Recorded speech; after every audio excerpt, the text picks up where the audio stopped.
Good evening, this is our news bulletin for tonight. Niue High Commissioner takes up the fourth highest official position in New Zealand to lead the diplomatic corps. The local Business Development Fund is maintained to assist small and medium enterprises. Hunting dogs are trialled to address the wild pig problem on the island. The remainder of Team Niue departs to compete in the upcoming Regional Pacific Games in Papua New Guinea. This month marks a historical milestone for Niue as Niue's High Commissioner to New Zealand, Her Excellency Olaf Jacobson, has taken on the lead role for the foreign diplomat community as the Dean for the Diplomatic Corps. She will be the fourth highest official in New Zealand, with only Governor-General Sir Jerry Mateparae, Prime Minister John Key and Speaker of the House David Carter ahead of her. This new position will mean that Mrs. Jacobson's duties will include attending official New Zealand ceremonies and commemorations, speaking on behalf of the Corps at official New Zealand events such as Waitangi Day and diplomatic tours. She will receive courtesy calls from arriving and departing heads of missions and also attend national days hosted by the diplomatic missions, amongst a long list of core duties. Government will maintain its support for small to medium enterprises as Niue Chamber of Commerce receives funding from the Business Development Fund. The fund of approximately $80,000 was established in 2013 to support individuals or groups who are involved in business transactions or income-generating initiatives. According to Niue Chamber of Commerce, the general feedback from recipients has been positive, with indications that the funds have helped to grow businesses and free up funding for other aspects of their business income-generating ventures. $4,000 grants for businesses that are established, basically. Anybody can apply, any grower can apply, and grants are provided to help you with your business, whatever they be. A lot of the people that we talk to just generally don't look at planting taros as a business. It is a business. Some people make $1,000 a week on planting taro locally. I'm not talking about exports. If you go and talk to them, they'll say, oh yeah, last week I did pretty good, $1,000. They like bingos because they sell the taros for bingos and things like that. But people should apply. That was the purpose of the meeting yesterday. The farmers, the stallholders at the marketplace, they should apply. It's $4,000 for nothing, really, in the sense that, as long as you run a business and you need some help with some of the things. A good example of that is that one of the farmers had to renew tyres of his truck. Didn't have the money ready cash, so we said, well, why don't you talk to us, and we approved it, and he got himself 4 new tyres. Last year, funds were fairly spread out amongst businesses in hospitality, agriculture, construction, trade, fishing, accommodation and retail. Applications will be assessed on a case-by-case basis, and successful applicants will not necessarily get cash in hand, but be able to source the materials or equipment they need from suppliers, and Chamber will arrange for payment of those goods.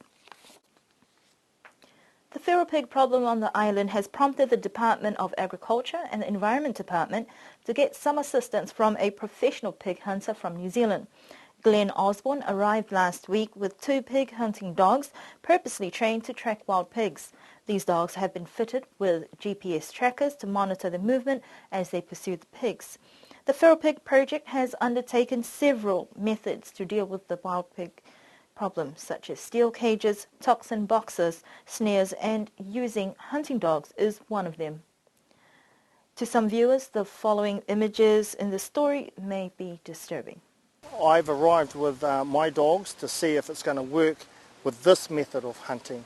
Obviously, I've only brought a couple over, so it's more or less understanding of what we can do and what we can achieve with hunting with dogs. I'm just trying to observe what the pig population is all about, trying to distinguish how we can catch more, whether it's relevant for me to bring more dogs over or whether we can teach the locals. At the moment, we've been hunting for a couple of days.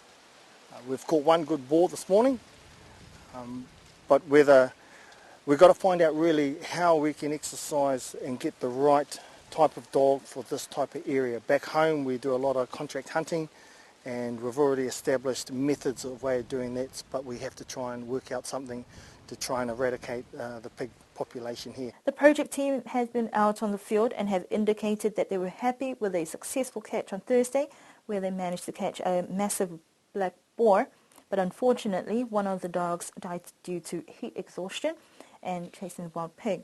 Glenn Osborne also spoke about the challenges that they've had so far. The biggest challenge I've had so far, and obviously I knew kind of about it, is having the right dog for this type of weather. The heat exhaustion with the dogs is quite big over here. Obviously the air temperature is way hotter than over in New Zealand. We don't really hunt during the summer periods.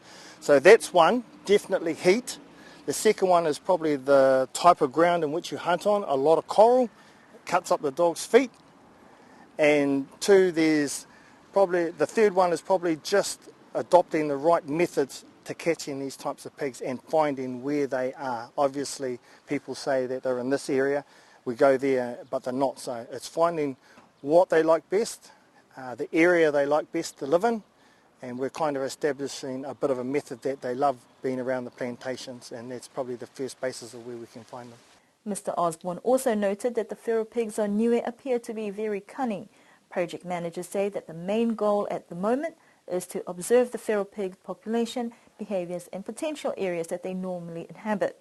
This week, a workshop was organised for local hunters to share information about methods that they have used in the past, and Mr. Osborne hopes that he can also help them with proper training techniques for hunting dogs.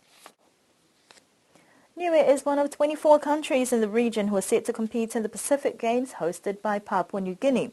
There are 28 different sports codes, and Niue will be competing in 7 sports: athletics, bodybuilding, clay shooting, lawn bowls, powerlifting and weightlifting. Chef de mission Alentano Puliosi left the island last week with the weightlifting team to train and compete in New Zealand whilst waiting for the rest of the team Niue. The last few codes departed the island today that included athletics, bodybuilding and clay shooting, as well as some of the team management who will join the remainder of the team in Auckland before they make their way to Papua New Guinea. As for team lawn bowls, they will follow this coming Friday as their competition starts in week 2.